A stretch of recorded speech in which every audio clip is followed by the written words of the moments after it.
दोस्तों, हमारे माननीय मुख्यमंत्री जी मंगलवार को जैप के अतिथि भवन में जब पत्रकारों से बात कर रहे थे तो उन्होंने क्या कहा।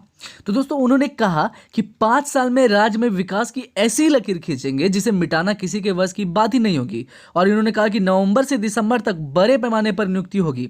सभी विभाग को इस माह के अंत तक नियुक्ति नियमावली बनाकर कैबिनेट में रखने का निर्देश दिया है और इस कैबिनेट में केवल नियुक्ति नियमावली को ही मंजूरी दी जाएगी। दोस्तों, अब देखना है कि हमारे मुख्यमंत्री जी ने वादा तो कर दिया, पर क्या इसे निभा पाते हैं वो तो वक्त ही बताएगा। हमारे सीएम जी ने ये भी कहा कि पहले जो है सरकारों ने आदिवासियों, पिछड़ों, अल्पसंख्यकों के विकास पर ध्यान ही नहीं दिया।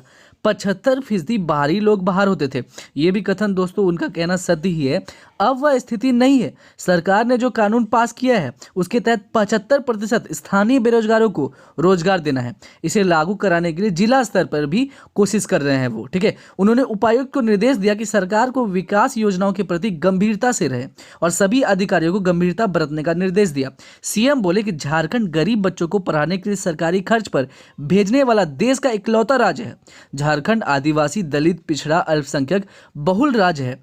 यह समाज जहां था आज भी वही है। उनके समुचित विकास के लिए निरंतर प्रयास चल रहा है। हर वह कार्य जो मानवता व कमजोर वर्ग के विकास के लिए जरूरी है किया जाएगा। दोस्तों, इन्होंने साहेबगंज में यह भी कहा कि एयरपोर्ट का निर्माण किया जाएगा और उसके लिए उन्होंने जमीन भी चिन्हित कर दी है। 1500 करोड़ की लागत से जलपूर्ति योजना की शुरुआत की जाएगी और गंगा का पानी साहेबगंज व दुमका के कुछ प्रखंडों के साथ साथ गोड्डा के हर घर में पाइपलाइन के माध्यम से पहुंचाया जाएगा। दोस्तों, देखते हैं कि ये कर पाते हैं कि नहीं।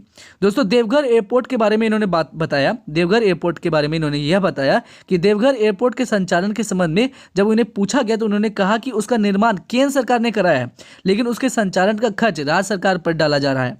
राज्य की आर्थिक स्थिति ठीक नहीं है, इससे समस्या हो रही है। तो दोस्तों, इन बातों पर इन्होंने हमारा ध्यान केंद्रित किया है। दोस्तों, जब सरकार गिराने की बात के बारे में उन्हें पूछा गया तो मुख्यमंत्री हेमंत सोरेन ने राज्य सरकार की स्थिरता को लेकर जब उनसे सवाल पूछा गया तो उन्होंने यह कहा कि यह सिर्फ मीडिया की देन है। उन्होंने इलेक्ट्रॉनिक चैनलों की तरफ इशारा करते हुए कहा कि जानबूझकर मीडिया इस बात को हवा दे रही है।